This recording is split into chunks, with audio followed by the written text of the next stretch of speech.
Tax collectors in Jesus' day were not nice.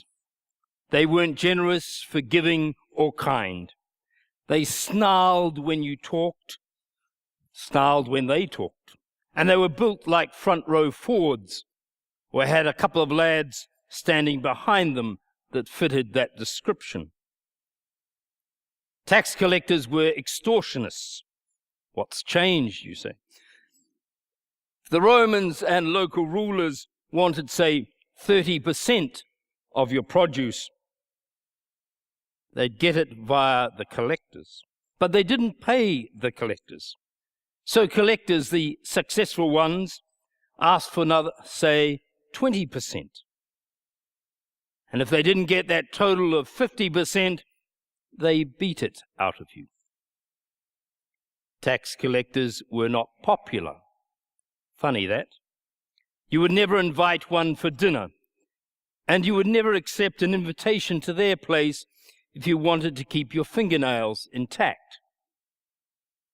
So in short, they were scumbags, lowlife, those who cuddle up to the occupation forces. You would not want your daughter to go out with one, and you would never invite one for dinner. Which was the problem? Jesus, the coolest rabbi in town, the one everyone was talking about and wanted for dinner, accepted your invitation to dine and it's a big and, brought along Matthew and his collector mates. You sure you really want Jesus for dinner? Matthew 9, verses 10 and 11. And as Jesus sat at dinner in the house, that's your house, many tax collectors and other undesirables were sitting with him and his disciples. When the Pharisees, the morality police, saw this, they said to his disciples, "You guys are nuts." And there's this silence in the text before Jesus pipes up. But note the disciples have got no answer. I suspect that they too thought this was nuts. And I suspect too they were scared to open their mouths.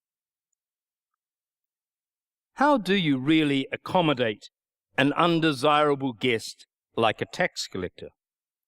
No one trusts him, no one wants him, but he comes as part of the Jesus package.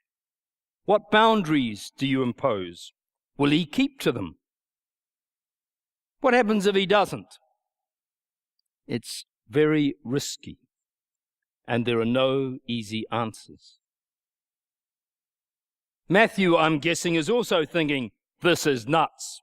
This is a party for nice, religious people, and I aren't one of them. He gets the vibe. He's good at picking up the "we are scared of you" vibe. He knows you don't want him in your house. He can see through that welcoming, beatific smile. Matthew knows how to scare people, but he doesn't know how to make people like him. He can do fear, he can't do love. But he wants to do love. He wants to believe he can do love. Jesus makes him believe he can do love. Jesus makes him believe he's really a diamond, despite his roughness. He just needs to have faith, but it's risky. The story of Matthew, in Hebrew his name means gift of God, is the foundational story of this church. It's a story of provocative hospitality beyond the boundaries of what is acceptable or manageable. It's a story of provocative hospitality that is uncomfortable and costly. Many people hate this church. Many people wish this church did not call itself Christian or Anglican. Many people wish it didn't exist. And those who despise this place, what it stands for, and the leadership here, are much more publicly vocal than those of us who love it, defend it, or shelter within it. Yet such provocative hospitality is not an option. It's a given. It's not a choice. For it's part of our spiritual DNA. If we shut our doors on the equivalent of tax collectors and sinners, if we shut our doors on all whom the morality police are suspicious of, if we shut our doors on those who want spiritual sustenance but can't believe in Christianity's religion, then we are shutting our doors on the Sophia, the wisdom of God. And I believe our soul will eventually shrivel, harden, and die. For we are part of a tradition reaching back to Abraham, which not only welcomes the stranger, but experiences the inbreaking of divine grace in that welcome. At the Oaks of Mamre, Abraham and Sarah welcomed 3 strangers into their tent, and in doing so welcomed angels unaware. In Jesus' ministry, time and again, it was the cultural, political outsider or foreigner, like the Syro-Phoenician woman, like the Roman centurion, and in the early Jesus movement, like the Ethiopian eunuch or the Gentile Cornelius, who showed with their faith the way to God. In the tradition of the saints, there are many examples, but remember St. Christopher, who discovered the Christ in a child he was carrying.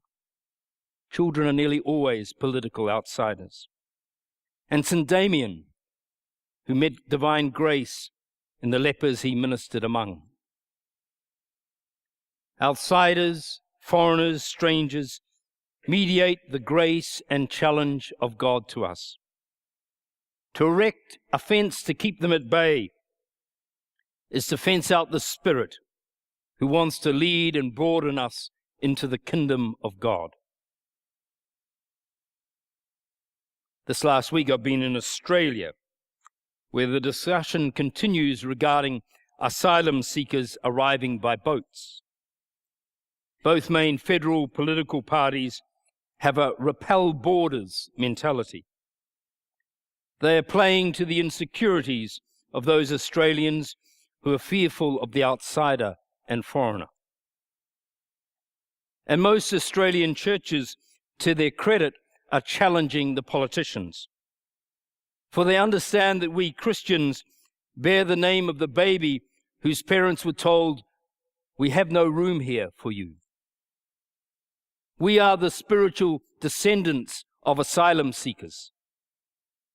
We know that national borders that allegedly protect us also hinder the Spirit of God who knows no borders. So when any fence is erected around a country, a church, or a communion table, for the reason of protecting or preserving, our Christian DNA cries out in protest.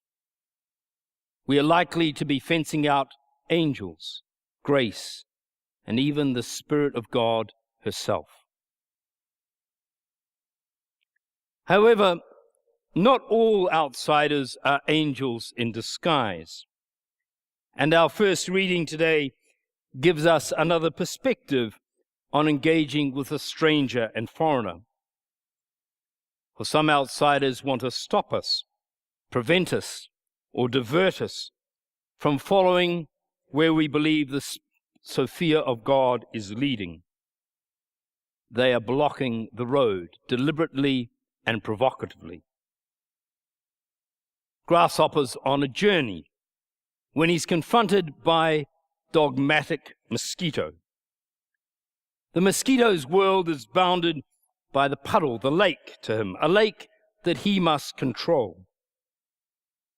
The only way for Grasshopper to continue on his journey is, according to Mosquito, to fit into Mosquito's boat. It's patently absurd. But the mosquito's vision is bounded by the lake. The mosquito's religion is lake religion, and the only way to be saved is by his boat. This scenario is very common for us here at St. Matthew's. Daily I receive emails from mosquitoes who say there's only one way to God, and it's their way. To be Christian, to be inclusive, they say, is to stop what I'm doing and follow their rules. This is, they say, the path of unity. That's a very important word for mosquitoes. It's almost as important as obedience. If I depart from their understanding of Christian religion and values, then I am departing from the way of Christ. So here is an outsider, a foreigner, who is not a diamond in the rough like Matthew. Instead, he has a small boat, a small lake, a small God, and a large and insistent voice. How do we keep true to our provocative hospitality DNA without succumbing to the mosquito's agenda, which is to stop us in our tracks? While it's attempting to swat him or squash him or spray him, Arnold Lapel's grasshopper finds a way to honor the inner dignity of mosquito while continuing to be true to his own calling to journey on. Mosquito lifts the grasshopper out of his paradigm, then gently lowers him again. But mosquito is blind to it. He thinks he's won. His religion, he believes, has saved grasshopper. Grasshopper stays in his boat and in his little puddle lake, trapped in his worldview, as grasshopper walks on down the road. For some characters, like mosquito, they will not change. Rather, they have to be gently moved to the side or lifted out of the way in order that others can journey on. I like the grace that grasshopper displays. Grace permeates both the story of Matthew and the story of mosquito, as does discernment. Discernment is important in ascertaining whether the demand in front of you is a mosquito to be gently put to one side, or a compass suggesting you correct your course. A ministry of risky and provocative hospitality, vital as it is to our spiritual well-being, requires leadership that is both graceful and discerning. A sprinkle of courage and tenacity helps too. Grace and discernment are what I've tried to offer here in the last 9 years, and it's my hope you will continue with such leadership. In bidding farewell, I have a very thankful heart, full of memories of people, events, good times and great times. And I leave to go on loving, sharing, learning, debating, provoking, laughing, dancing, wondering, singing, and even more loving, as I hope you will too. Haere rā. He hono tangata e kore e motu, ka pahau taura waka e motu. Unlike a canoe rope, a human bond cannot be severed.